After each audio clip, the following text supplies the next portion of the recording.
kicking and screaming to the show every week, or you just like to talk about airplanes a little bit. And tonight, kind of a special edition because of this week, it was current out there in the news in aviation, which probably got some of your attention out there.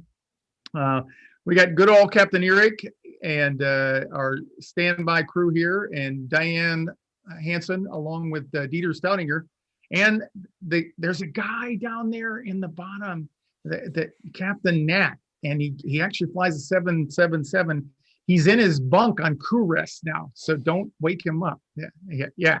No, actually, he's Nat's come on. He's a good friend, longtime friend of both Nat and I, or Eric and I, and we wanted him to add his experience from actually flying a 777, Boeing 777, since it was in the news this week. So first thing, of course, we'll remind you to join our Fearless Flight Birds of a Feather group. It's a place where you can go to get information and to give information, share your experiences with other people with a similar fate as you. And then tonight, what we're gonna talk about is we got a poll question, of course, relative to this week. And we're going to then talk about the United Airlines 328 incident. That's a Boeing 777 that had an engine failure 3 days ago, something like that. And I have a Fearful Flyer question that we'll kick it off with that prompted me to, I was going to probably talk about it anyway, but he had a little bit of a take on it, so I wanted to add that. And then most importantly, any live questions, particularly since we got Nat here, who does do this for a living. And God, it's hard for me to say that with a straight face because he has so much time off and he gets so much money. It's really not fair to say that he does anything for a living, but no. They're picking so on anyway, you were not coerced to be on this show, right, Nat? Yeah. Oh, did I hurt your feelings again? I don't think. Hey, okay. So, poll question for tonight, talking about specifically the recent United Airlines Boeing 777 in-flight engine fire. Did it freak you out? A, are you kidding? Of course it freaked me out. I'm afraid to fly. B, a little.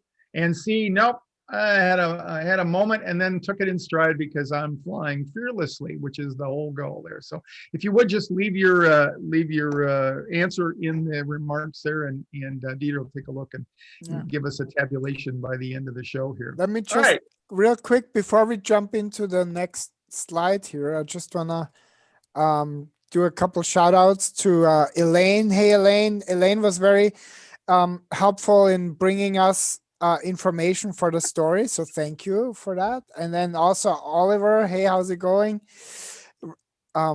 Eric, you remember Oliver, right? And that fateful Zoom breakout room during the 201 class that we did. And I just want to encourage you. Hey Jim, wow, there's lots of people jumping on today. So if you have any questions, especially if it has to do with the incident, or at least what it triggered for you, maybe that's a more helpful way of looking at it as a fearful flyer or somebody who's working on a fear flying. What did it actually trigger in you?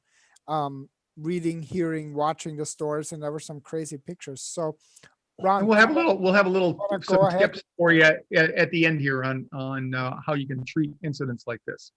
So okay, well, I mentioned that, of course, it was in the news, but I had a coaching student that actually had his first flight in a long time this week, and he came through it really, really well. But while he was at his destination and prior to his return home the next day, this incident took place, and so he asked me some questions. He said, "Today's news is not very comforting. Some United Airlines flight had an engine failure. They had to make an emergency landing. This makes me wonder how accurate folks are at ensuring crafts are in an airworthy in airworthy conditions." So that's typical, right? A trigger, something happens. You read a newspaper, you're on the airplane, something like that, and then the next thing that starts is a story gets created in your mind. Sometimes the story is vague to seemingly not there, where you just get so damn scared that you think that if something can make you this frightened, certainly there must be some jeopardy that you're in. And of course, that isn't the case. Or some people literally have stories like this particular fearful flyer. And he said it made him think that, what's going on out there.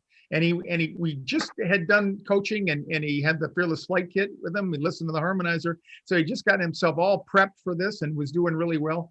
But he found his confidence got rocked in a very short period of time, which is typical because you didn't get your fear of flying overnight, and you're not going to get over it overnight. So you're going to have things that come up and go down and all that. And so what we want to do is we want to get you able to fly on an airplane, and we want you to be able to not have to start from square one every time you go flying there. So let's talk a little bit about the actual incident there. And Eric's here with some details on this. And so if we can go to that thing. So we're going to ask the experts, and we're going to, Eric's going to talk a little bit about the technical part of that, just to try to impress you with some big words to make you think we really do know what we're talking about. And then we're going to bring Nat in here, and we're going to talk about what it's like to fly 777 and what it's like to perhaps what the crew is experiencing going on here. So Eric, what did you find out about that? What details do we know? Well, I won't go too fast, but I want to get everybody through the basics on this. It appears that what happened is what we call an uncontained engine failure.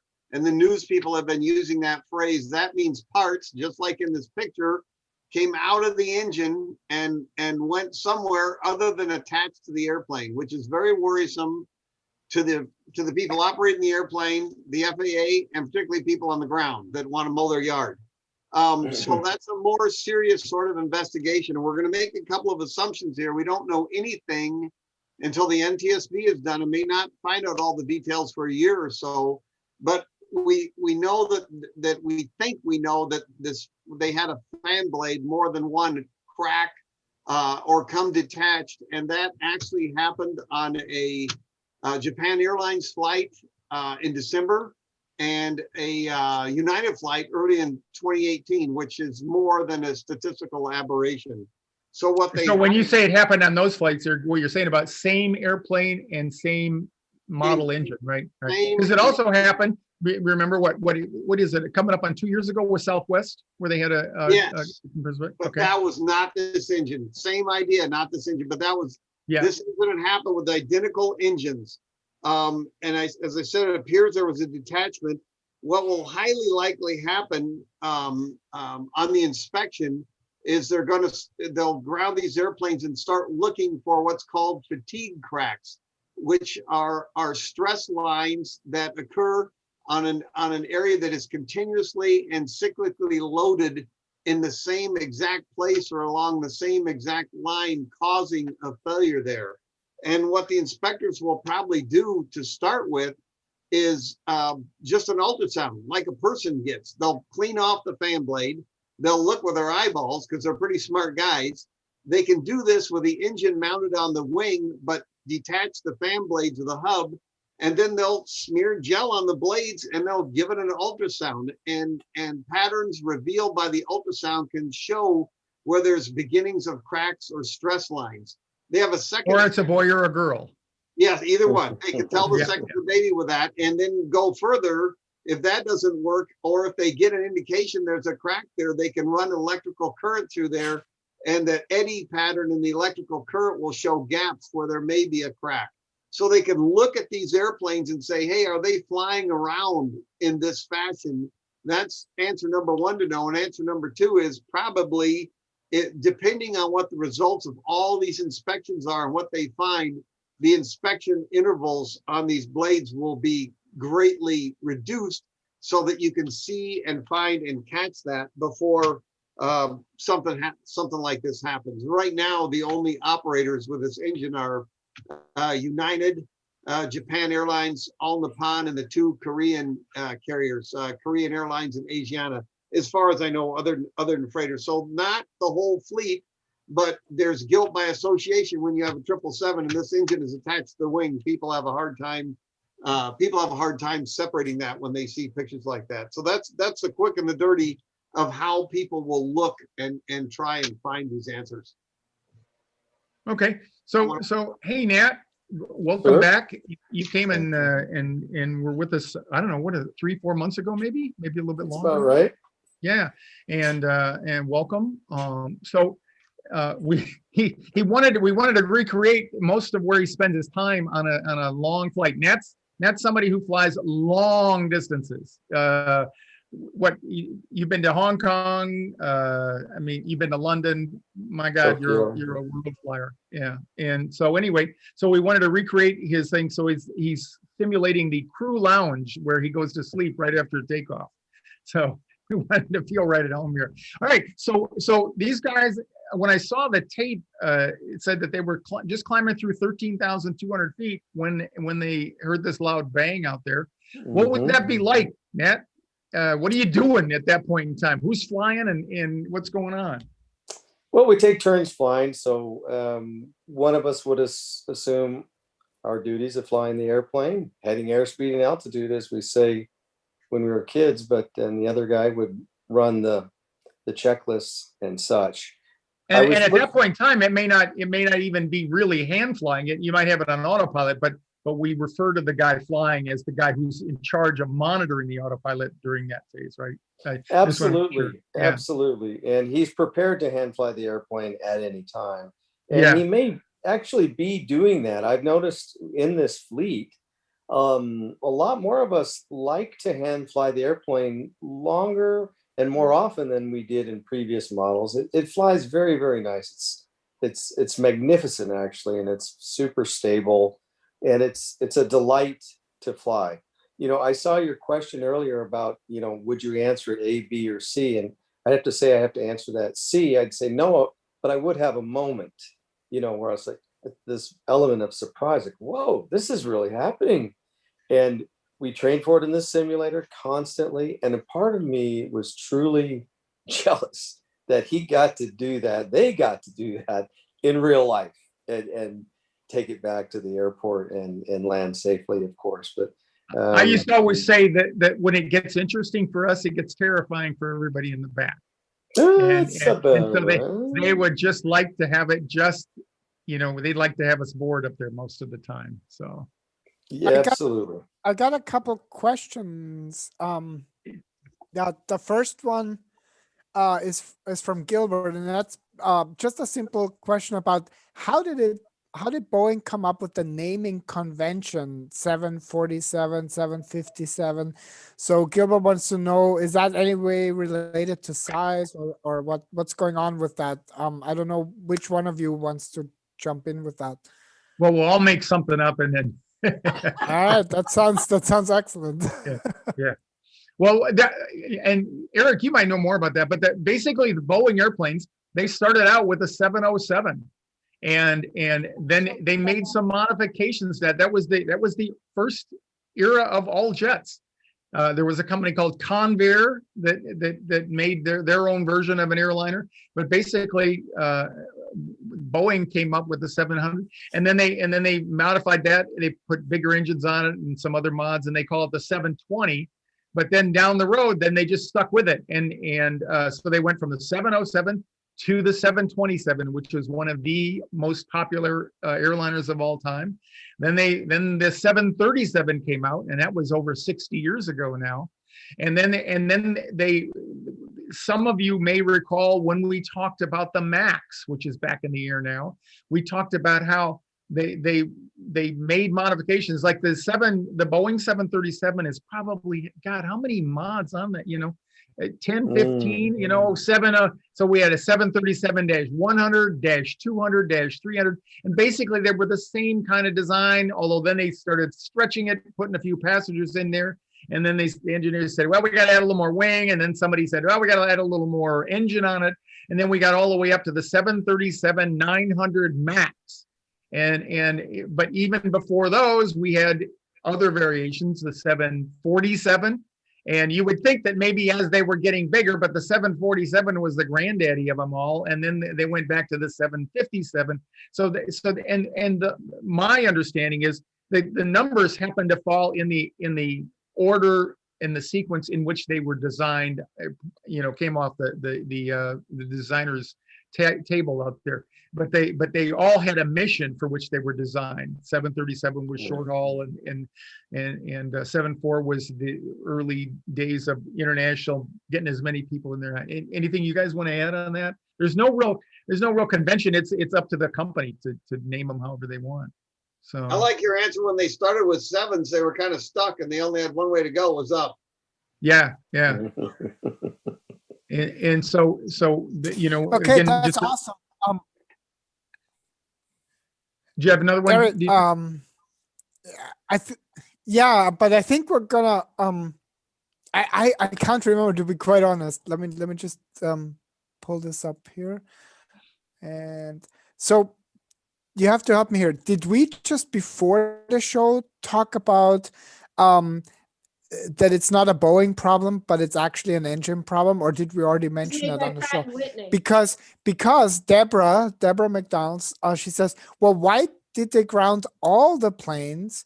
Why didn't they ground all the planes with this engine? So sorry, why did they not ground all the planes with this engine? I thought I mentioned that, but I may have blown through it. I like to mumble and I like to do it fast. Yeah, so I wasn't sure if that was already kind of mentioned, but if you can just kind of jump in there. Yeah, hey, Eric, first of all, talk about the fact that in this era, and it's been this way for a long time, the engines are like a separate piece of equipment because they're so doggone expensive, and we track those. So you could come with two engines on it, but they won't stay that way forever. One engine will get swapped out and another one on. So go ahead the company can order the engine, and there may be several types that will allow the airplane to meet performance specifications, and the airline can choose what they want to order, pay for, or lease.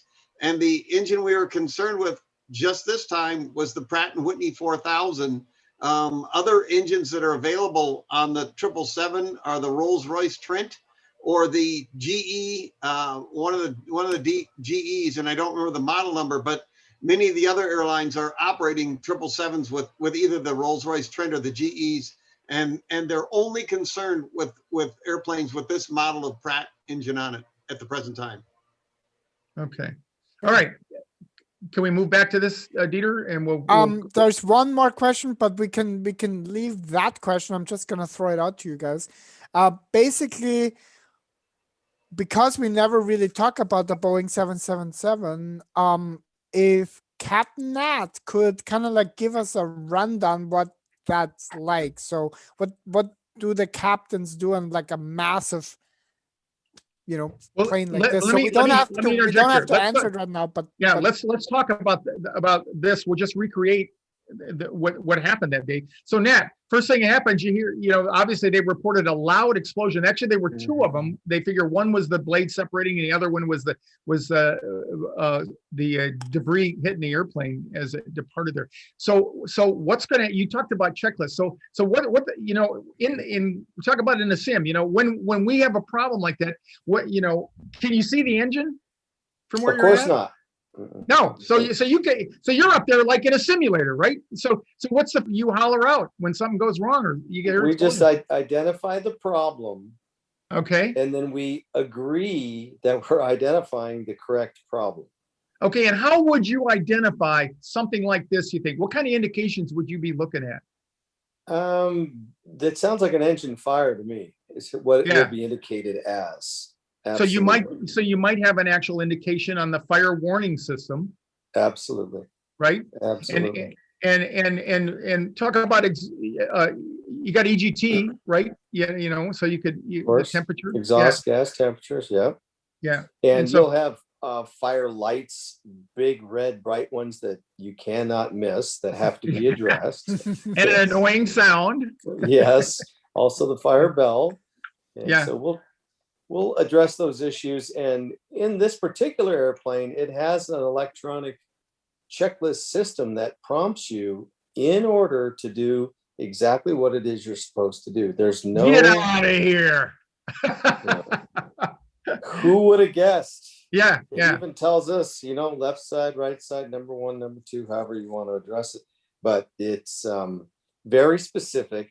And if you don't do the right thing, it tells you you're not doing the right thing. So and you have each other to back up on that. So we typically, the first thing we do after we clean out our drawers is we take a deep breath and make sure that when we verbalize something, we're verbalizing the correct item and the correct subject and the correct procedure to go forward. And then the other person, the non-flying pilot or the flying pilot, depending on how we've divided up the duties, confirms, and we move through each step slowly but surely. And of course, with caution and yeah, the only thing worse than the problem you have is if you create a larger problem, right? So that's why you pause, because in the past we had actually we created more problems from pilots overreacting than underreacting. So And in this case, the one obvious thing that would be a worse problem is if you shut down the wrong engine. So I just want to emphasize, how many safeguards do we go through? Everybody touches points and says, yep, we're all in agreement. That's the one, right? Yeah. Yeah. Absolutely. And forgive me if I told this story before, but I remember being a brand new pilot in a twin engine airplane. And I asked my instructor, I said, when you go up there and you kill one of those engines on your students, what do you do? What do you do? And he says, the first thing you do is nothing. And I thought he was joking. He says, you just breathe and you slow down and so on. So I just couldn't resist telling that old story again, but no, you just answered the question. The first thing we want you to do is to breathe and just slow down. Dieter, go ahead. Well, that's exactly what the question. I mean, we got so many questions. Yeah. The one question is, how would you control the plane? Yes. What would you do? And so the best question is actually from a group, not ours, but somebody else, where we're sharing the live stream. It's like, so are you trying to tell us that you're not scared when that happens? So that's a perfect question, because that's ultimately the question all of us non-pilots in the passenger seat want to know. Are you telling us that you're not scared, Nat? I am petrified for about 2 seconds. Honestly, it's like, we call it the startle response. Yep. Thank you, Doctor. And it's a sign that you are a human and you are alive and you are well. Okay. So Absolutely. nobody escapes the startle response. Okay. Yeah. Then the difference is the training comes in. Absolutely. So go ahead. And Exactly. breathing was the first step. Yeah. So obviously take a deep breath and direct my eyes to the place where the warning is coming from. Oh, I know that warning. This is how we deal with that warning. And we slowly but surely go through our steps. So to answer the question is yes, of course. There's always fear involved. We're defying gravity when we go up there in the sky and do what we do. And I honestly, every time I set the parking brake after a flight, I take a deep breath and give thanks. It was good. So that's my retirement flight. I pulled into the gate and I said, I fooled enough of the people, enough of the time, and end of story. So let me just expedite this a little bit. So you handle the problem. You're already doing things like talking to approach control or air traffic control, telling them you want to go back in this case because they were only about 20 minutes away from the airport there. You're running through the checklist, getting ready to land and all that. What, people, they've told let me have Nat. So what are two types of landings that would come out of this? You remember what we're talking about, the emergency and the precautionary. Explain that, and then talk to Diane about why we need to know that. Absolutely. So everything's under control. So we would do what's called a precautionary landing. We'll have the emergency equipment standing by. But didn't you declare an emergency? Absolutely. Okay, so what's the difference between precautionary and emergency? Because I'm in the back, I'm scared to death, and I hear that we got an emergency. Why do you say it's a precautionary landing? To us as pilots, we view it as a precautionary landing. The emergency has been taken care of, and all we need to do is land the airplane safely. If there's a condition where we're not sure of the outcome of the landing being perfectly safe, we will then declare, we will have what's called a acronym called TEST. And we will brief our flight attendants as if we weren't sure exactly how this may turn out. So if they need to possibly evacuate the airplane, to be ready to do that. Okay, Diane, you want to just jump in there real quick and tell the difference between an emergency to you guys and a precautionary?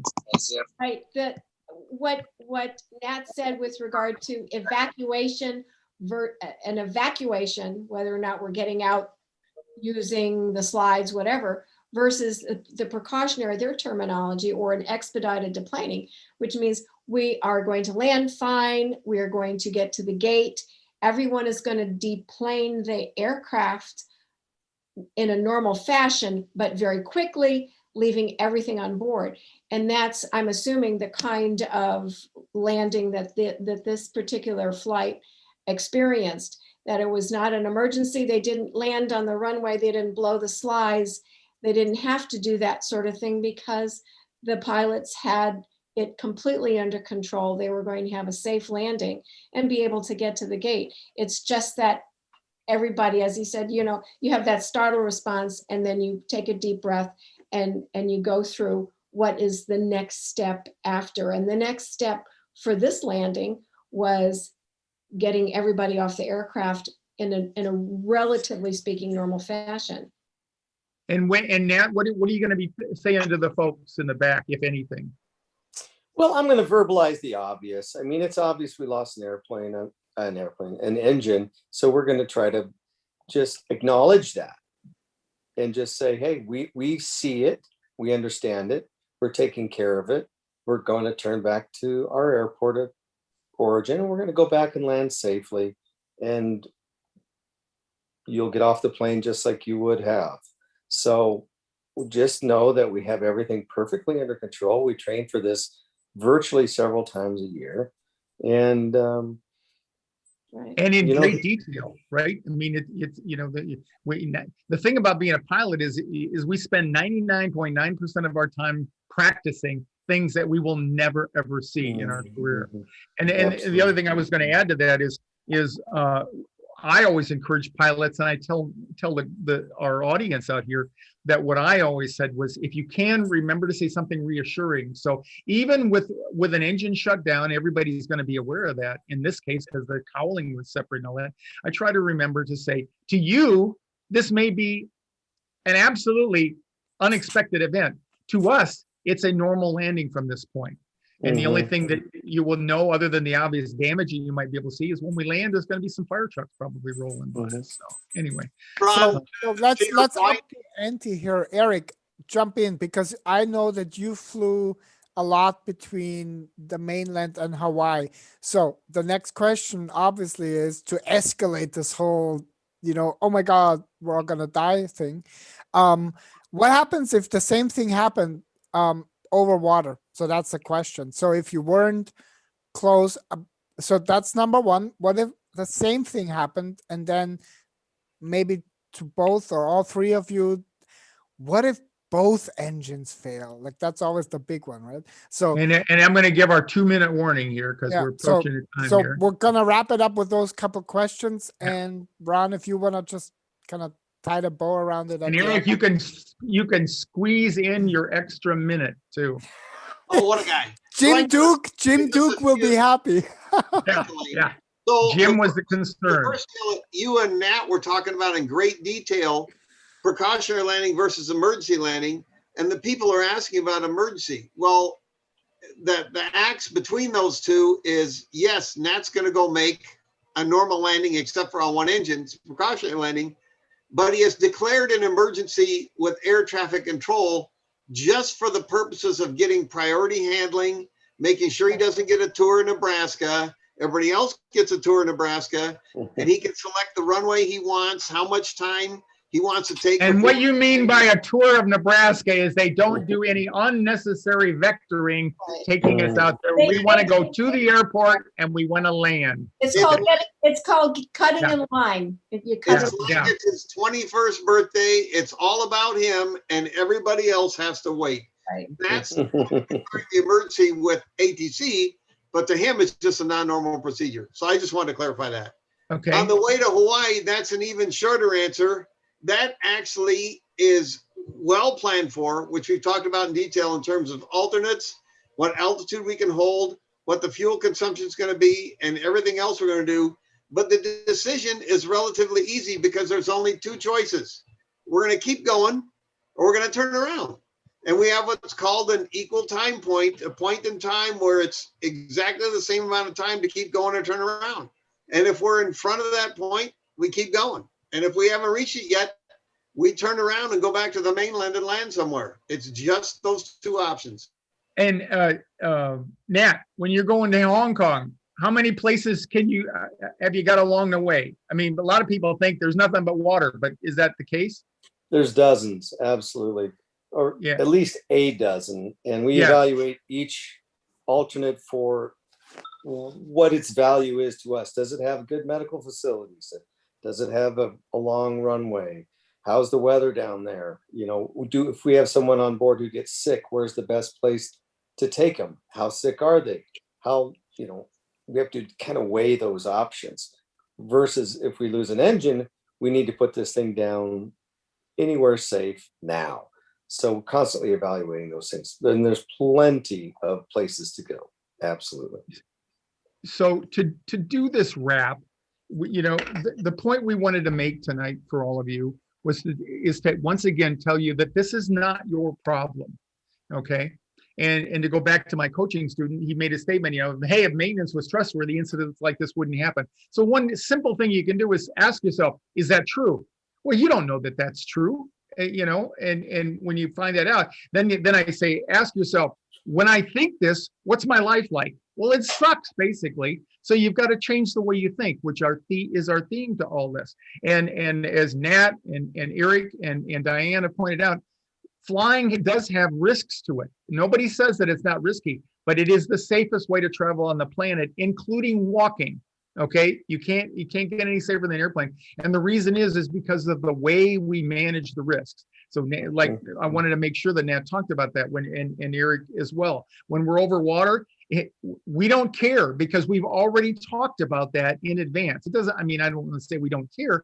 It becomes routine for us, and we practice and practice and practice. And you can do the same thing by using the flight harmonizer, by learning how to meditate, by teaching yourself or learning more about aviation, by hanging out with the people like Nat and Eric, and for that matter, Dieter and Diane, and prepare yourself in advance so that you don't have to, you know, once you get the startle response over with, you don't have to succumb to your own panic and all that. So we probably had more questions there. We will either answer them online this week or maybe bring them in next week. And I'm not going to cheat you out of your minute. What was your extra minute? You gave it back to me. Okay. All right. Good. I got my minute back. So thanks everybody for tuning in tonight. We wanted to keep ourselves on track here. We hope it's been enjoyable. Keep those cards and letters coming. Share this with other people. Join the Birds of the Feather group if you haven't. And remember, this is Fearless Flight, and you aren't. No, that was stupid. So we want you to keep coming back next week. Oh, by the way, next week we're going to resume the book review. We'll be on chapter 5, and we'll pick up where we left off. So come on back and fly safe. Bye-bye. All right. Good night. Good night. Very good.